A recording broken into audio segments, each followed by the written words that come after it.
going to kind of go in an order. I know Bret may have said, but I just thought when this kind of moment came, obviously a lot of conversations before today with Matt and his decision process. So when he called me a couple days ago last week and informed me his decision, he was back home. I said, hey, do you want to do a little press conference and let you have an opportunity to speak to the media? I think it'd be absolutely awesome. So it's kind of ironic for me in my journey with him, like all these stories, right, are individual stories with each individual player, to see him walk into his office when he called me the other day to tell me what he was doing. He's like, I wish I could he wasn't here in town. He goes, I wish I could give you a hug. And I said, me too, but we got one coming. He comes in my office today and he's in a sling. And I'm like, this is Matt Bailey at its finest, right? A guy that just continues to overcome any obstacle that comes in his way. So I'm going to introduce him and give him a chance to come up here. And then on the back end, I can answer you some questions about him, and then we'll transition. I know you guys got a bunch of other questions you want to ask too. I didn't want to have Matt sit through that thing. So without further ado, I want to bring Matt up here. And just can't tell you, for me as a head coach, right, to have we always talk about our rosters about 3 areas: retention, removal, and acquisition. And to retain this guy is probably the best story in the portal that we got going. It's not regular portal, it's us and NFL portal, and he did his diligence and got himself in the position to where he came to this decision. So I thought I'd let him share that story. So Matt, I'll let you have a chance.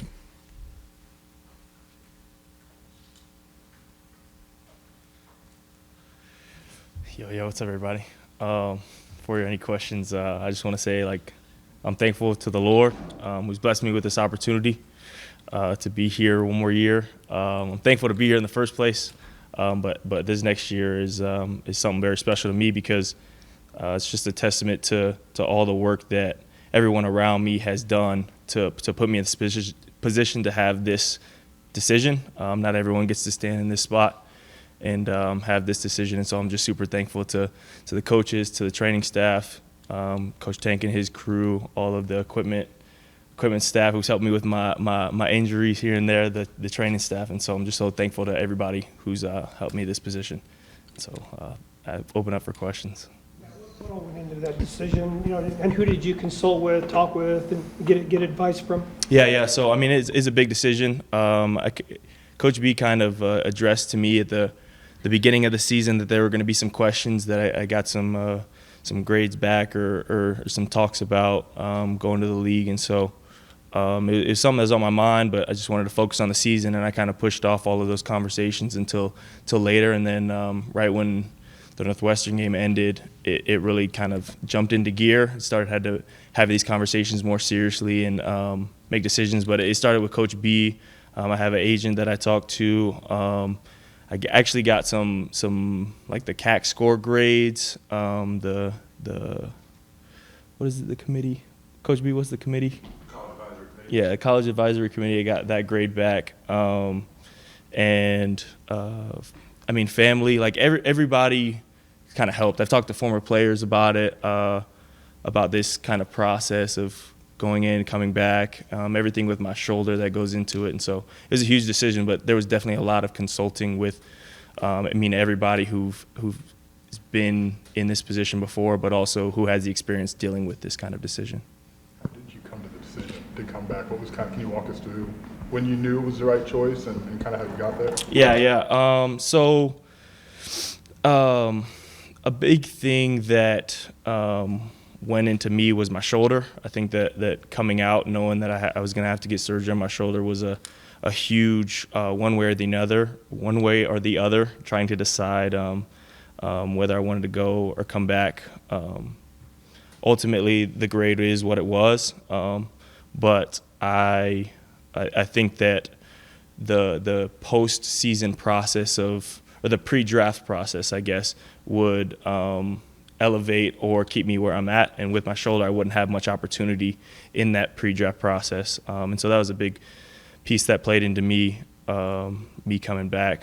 But, I mean, beyond that, wanting to be able to improve, I think that was a big thing that getting back reports from the NFL or the CAC scores that there are areas that I need to improve, and so that's a big thing. But also leadership. Like there's a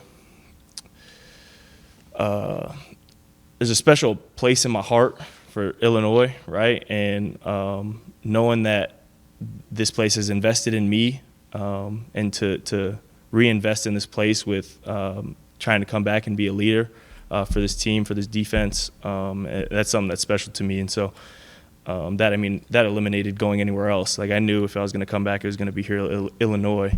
It was just about making that decision. Walking us through what you've been dealing with since maybe August, just injury-wise. It seemed like Coach B gave us the indication getting you through 12 games with your shoulder was going to be a task. And then we saw you wrapped up, your hand wrapped up at starting the Washington game. It seemed like getting you through 12 games was going to be a task for everybody involved. Can you kind of walk us through what your process was for that? Yeah, so this shoulder started last year, fall camp. And that's when I initially tore it.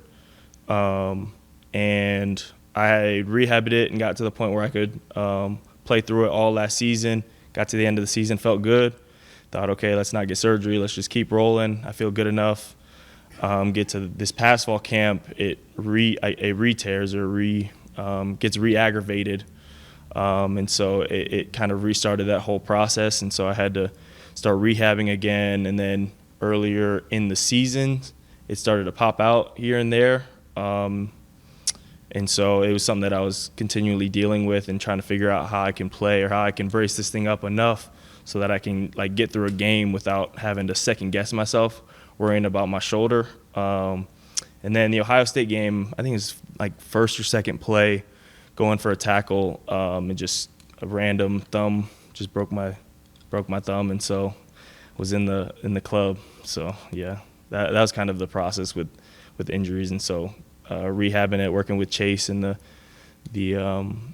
those guys it was a process, but I'm thankful that I got through it. I'm thankful that everything happened the way that it did, and that we're here now.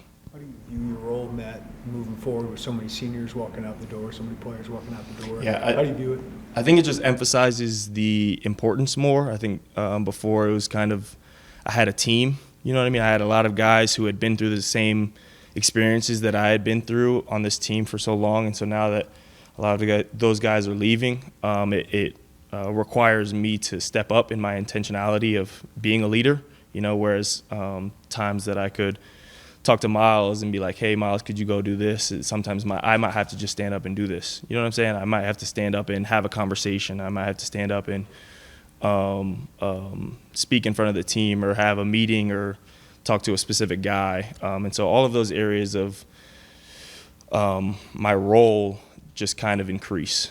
And that starts with building relationships with the incoming guys who have experience other places and figure out, okay, what did you guys experience and what worked well and what didn't work well, and how can we implement that into our locker room, into our culture that we have going here. So I think that's the first step. What was your biggest takeaway, just maybe from the feedback you got from the draft grade in that process? My biggest takeaway? My biggest takeaway is that as much as they see me improving, I'm not where I want to be at in their eyes, if that makes sense. I'm not the player that I want them to see me as yet, and therefore I have to improve. Because everybody's going to have their opinions on, I'm missing too many tackles, or I'm inconsistent in coverage, or there's everybody's going to have their opinion. And so ultimately I have to improve enough so that they think a certain way about me. And so that's my biggest takeaway, if that makes sense. It does. If you don't mind sharing, who did you reach out to for, your former teammates about this decision, and how did that help you deal with it? Because, you were one step away from going to the NFL. Mm-hmm. So what was that feedback like from them? Yeah, so the first guy I reached out was Sid. He's we had previous conversations when he was going through this process. And so that was a good resource. I also talked to Quan and Johnny. Those are the three main guys that I talked to, and I think they had really good insight on the decision. And it was really just, if Matthew, find out what you want, because you're the one that has to wake up with that decision. Even talking to Coach Henry, he had the same kind of advice, this is Matthew Bailey's decision. This is no one else's decision. Ultimately, you have to do the due diligence to understand what you're walking into or walking out of, and once you make that decision, then walk in it with full confidence. And so I think that propelled me into making this decision, but also doing all of the conversations and groundwork to be able to make this decision. How much has Sid been that guy Do for one you more for Joey after this one. just for 4 years? I mean, that you've known him, just say Yeah, I think that when he was here, he was a big influence because he was right in front of my face. And as he's left, he's kind of left a ghost, you know, of my expectation of how good he was will always be in the back of my mind. And I always feel that I'm not good enough because of how I viewed him when I was here. Therefore, it just causes me to kind of grow in that way. And we don't really talk much. He came back a couple times, but I'm sure if he were to walk in the door, it'd be like nothing ever happened. It would be like that first year when we first met. But yeah, that's kind of the impact that he's had on my life, is that first impression of seeing where he was at and where he went and knowing where I want to go eventually. We'll do Joey and then Robert to finish there. Matt, how do you put this into context? I mean, you were kind of an overlooked high school football player. You worked out. We know your story, and then you're sitting here trying to make a decision about if you go to the NFL. Can you put the emotions of that or the reality of that into context for us? Yeah, I mean, it's huge, right? Like I'm so grateful and thankful that the Lord has placed me in this position to have this decision. I was actually talking to my old roommate TJ about it, and he's saying, "Yo, you're saying things that very few people get to say. Is that you're probably going to get drafted, or you're coming back for another year, and such and such." It's like you're having that decision that not many people are having, and so it's super special. Yeah, and that's what I'll say. It is. I'm super grateful about it, but I understand that I'm in a positive position whether I was to go to the league or come back, and so I'm just grateful to have the people around me who I do and make this decision. Robert, we'll finish here. So it's the 2023 injury that makes 2026 possible. You didn't redshirt in 2022, so you have this year of eligibility because you missed 2023. Yes. Did you reflect on that at all when you made this decision of like, hey, I had that one missed season there, or you felt like there was any unfinished business, or was just I have 1 year and I'm going to make a decision? As far as like I missed out in 2023, is that That you missed one season and that you have this 5th year available because of that redshirt? Yeah, I think that does make it possible that I have this year. I don't necessarily think about it that I missed out, but yes, I kind of just understood that like I have 1 more year left. It's either, come back 1 year and improve or go to the league. And so I just felt with all of the consulting that I did that coming back for another year was the best decision for me, Thank you, Matt. Awesome. Yep. Thank you, guys.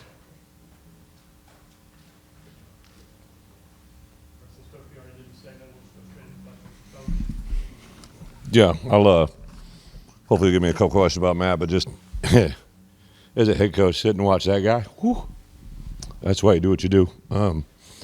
Just super proud of him. He makes you reflect. That's a great question, Robert. Like Matt's journey. So he doesn't. I always give him a hard time, but his first play as a college football player, we called cover 2, and Aaron probably remembers it. And I knew we had called cover 2. Their quarterback didn't, and I saw him looking down the hash, and he threw it to Matt, and I thought his first play as a college football player was going to be an interception, but he dropped it. So I kind of think about that all the time. Like I knew this kid had something special to him from the first time I met him to where we are, and he's just kind of constantly come back. I remember that first year when he recovered a touchdown in the end zone on created a momentum play. He's just energy and excitement, and great things have always been around him. So. This year, I thought he's handled the process he shared with you, right? Like I brought him in before the season because I knew what was coming. I knew what was going to happen. I brought him in and said, hey, at some point, the good news is you're going to play in the NFL. The question is going to be, when is that going to happen? So I had kind of made a tape to show him things that I thought he could improve upon. This is, again, before the season ever started, and said, let's just concentrate on having a great year, and we'll talk at the end, and that's just how he handled it.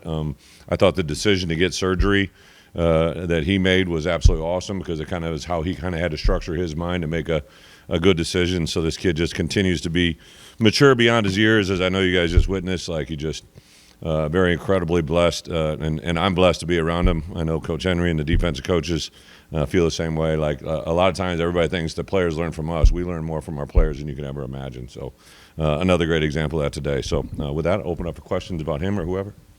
How that hit you, listening to him talk about understanding his role as a leader Yeah. of his team? What do you think when you heard him say that?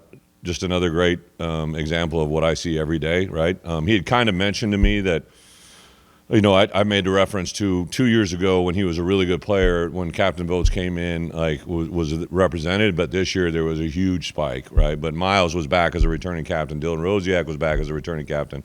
Him and Miles kind of played the same position, so it's hard to get two captains out of that same room, but there's no doubt in mind that one of the things that we talked about during the spring is I want to be able to put him in the green dot and let him be our communicator and do certain things, because I think his presence, knowledge, and peacefulness, like, he's just a very unratable. He just doesn't get rattled. He's just very, very consistent and confirm, and super excited about his growth. These days, coaches have resources and tools that they're available to them to retain players in the portal or NFL decisions or whatever. How much does that come into play during this portal season? Huge. You know, we kind of learned it. I remember sitting down with Josh when Johnny Newton was in his junior year, right? And I recognized what was happening. He was playing at an extremely high level. And I remember we had a bye week, and I sat down with Roger and Josh, and I just said, hey, this is going to come, right? Like, and we didn't have the resources at that point in place. Had to kind of go out and get a collective plan together. I think we're going to need to keep Johnny. I'm sure Keith was going to be in that. There was going to be a handful of guys to have this conversation about, and I give a lot of credit to Josh and administration, because that was the first time we really did it, right? And then this year, now it's just completely different. I say it all the time, like I said it just a minute ago, there's three parts to our roster, right? With retention, removal, and acquisition, and retention is always going to be number one. If we got a great player that wants to be here, we can't lose them to – I understand we can lose them in the NFL. If they decide they're going to go to the NFL, I understand that. I don't want to lose them to somebody else, right? So that part is really cool. And I think it's awesome. The first time I ever lost an underclassman, I was a defensive co-defense coordinator, linebacker coach at Kansas State, and I lost a young linebacker, Terry Pierce, to the draft a year too early. And I believe his NFL career was never as long as it should have been because of that. And I'll never forget that. I was very affected by that as a young coach, and it still remains to this day. Using this year to grow and get better, what does that look like from your perspective? Yeah, I think just a continued maturation off the field, which he doesn't need a lot of, right? But just the physical development, the IQ development, and then for us, you know, losing a lot of good players out the door that were great leaders. Like, you lose Miles Scott, that's like he just said it, right? He used to go to Miles, right? And now he is that guy, right? So to set the precedence on the field as well as off of it, that's probably as big a growth as any. And then I do want to do little things. Here's what I do tell our players all the time. Like, when they're growing up, their parents tell them things they don't want to hear, so that when they're no longer with them, they know what to do when they're not there, right? Parents prepare their kids for moments when they're not around. As coaches, for me, as a college football coach, what I tell my guys that I know are going to go on to play in the NFL, I'm trying to do everything I can to prepare you for the moment when I'm not longer with you. Right? We have a lot of players that go on and have a lot of success in the NFL. It happened before when I was at Wisconsin, at Arkansas, because I want to prepare them for the moment when I'm not with them, when I'm not their head coach. Because sometimes in the NFL, coaching just isn't the same. Like, there's good coaches in the NFL and all that goes into it, but the development piece erases once the NFL comes. And I really want those guys to know I'm trying to do everything I can, so when you're in an NFL locker room and I'm not coming in to help you, you're prepared for that moment. And that's what I've done it all year with Matt, but this year will be a bigger step in that direction. Reflect on the amount of people in this building that it took to get Matt through a 12-game season and a 4-month season, just healthy when you knew what was coming in August. I'll give all the credit to Matt. Obviously, Chase has been absolutely awesome this whole year. But like he mentioned to you guys didn't know it, right? That injury started in 2 years ago, and then it was kind of like every other player when you have an injury against Ohio State that causes you to play in a club, and everybody else would be like, woe's me. And I'm just like, well, is this something he plays with? And he's like, yeah. And I'm like, okay. I wasn't worried about it because I knew I was dealing with Matt Bailey. But I also go back to the Ohio State game. Like, I was talking to someone after the game that I greatly respect, and obviously we lost the game, and they go, man, they hadn't watched us yet. That was the first time they'd watched us play, and they said, who's that Bailey guy? He belongs there, right? Like, against some of the best competition, he stands out, and that really made something to me. You got your quarterback. Yeah. First, why was he a good fit? And then secondly, why has Illinois become a destination school for these high-level transfer quarterbacks? Right. So I didn't get our quarterback. We got our quarterback, right? And it takes a team effort. You know, I knew that when the season started to progress, and obviously Luke was going to be moving on, I really was trying to make an assessment of our current quarterback situation, what we needed to do, and it was kind of a work in progress. In this world we're living in now, you just get a lot of questions, people reaching out to you, hey, this guy's at this place, where's it going to be? So I knew we were probably going to be in the portal business, but really escalated, you know, in the month of December and all that goes into it. And then, you know, it's this portal world we're in, it's a very speed dating. I say that, I never speed dated in my life, right? My wife would slap me. But like you have to get to know people in a short amount of time. And you know, and Caton never once came in and said, am I QB1? Like he said, he doesn't want to come in and compete for the starting job here at the University of Illinois, and that's what we've talked about. But I would say after meeting him and having him on campus, the composure that he has, the emotional intelligence, he's had a little bit of a journey if you follow who he is and what he is, kind of like our last guy. He was caught in a couple situations that weren't anything to do with his responsibility, and he's just come out on the other side of it. Even the recruiting process down to the last 48 hours, I'll let him get into it when you guys talk to him, but just a really good example of what perseverance means. I think, you know, when I have a portal guy, whether he's a defensive lineman, an offensive lineman, a tight end, an outside backer, my first college transfer was J.J. Watt. My second college transfer of note was Russell Wilson, right? So, like, I learned early on in my career how important some of those guys can be on an effect in your locker room, and that's what we've always kind of continued to look for. What do they see from Coach Lenny's offense that makes it kind of a destination? Yeah, I think the way that the guys that have been in this system have produced, you know, starting with Tommy, obviously the growth of him and the time, and in 3 years with Luke, like, there's nothing better than facts, right? Like, film don't lie. And I think all of those guys, even the people reaching out to us, you know, people were reaching out to me as early as this morning that, you know, hey, they didn't know that we had already signed a quarterback, right? But because of what we've done, because what Illinois has become, we're very attracted to a lot of things on the outside. Looking for in a quarterback, and how did he fill those needs physically, mentally? You know, Jeremy, it's a great question. He asked what I was looking for. I really didn't know, right? I was looking for someone. I didn't know if it was going to be a 1-for-1, 2-for-2, 3-for-3. I really didn't want to go much into, like, I think we got some really good young quarterbacks that, in my opinion, you know, are on the verge of becoming that guy, right? So I don't want to scale that room too much, but I think it's kind of our entire roster is pretty much a one-year roster now. Like, you know, I'm sure you guys are going to get to it, but I had planned on losing 40-plus players in the portal. It's just a different time in college football, and even different time here at Illinois. When we first came here, it had been so bad before, like, not trying to be disrespectful, but, like, it was in a way that when we got in this building, our kids recognized, like these guys know what they're doing. Like, and I've had so much success, we weren't going to lose them for lateral moves or a little bit of bump in money. But now these kids, all they know is us, and they think that other people like us exist somewhere else, and I knew that was going to have an effect on why guys stayed or don't stay, right? So it's kind of an evolution, and for us in the quarterback room, you know, Art and Barry were very, very influential, and, you know, hey, watch this guy, see this guy, and I would say that for the first time, one of the few times in my coaching career, we all agreed on one person, and obviously it's a guy you see here today. For most of your career, Yeah. you could recruit a class, put it together, work on it for a long time, and then now it's totally different. Now you might have a transfer of 1 or 2. Now you have a lot more transfers. Which system do you prefer?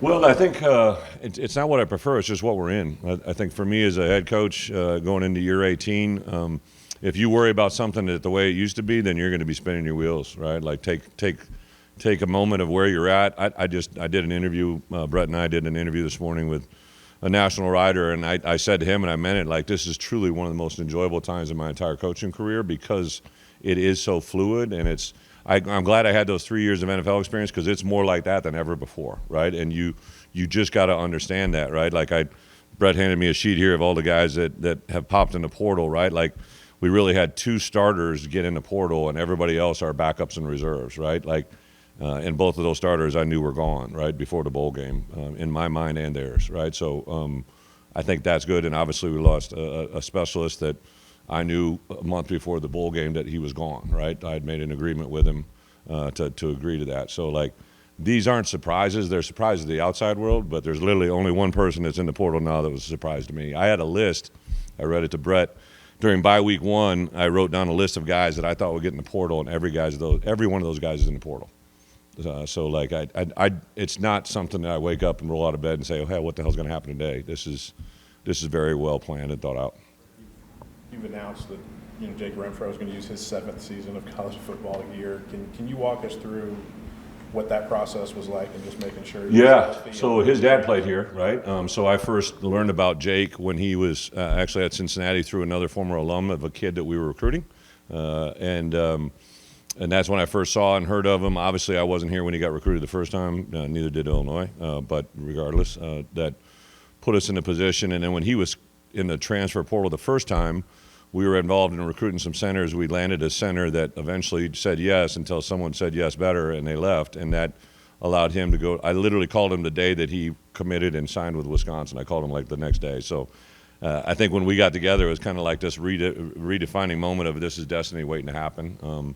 So, yeah, we got to go through a couple things to make it all real, but super excited for Jake, his family. His dad was smiling ear to ear, and just a really, really good player that I've had a lot of respect for a long time, and very similar to some of the other guys. They've had some experiences that have been uncomfortable, and now he's in a situation that hopefully he can call home and make an impression on him for a lifetime.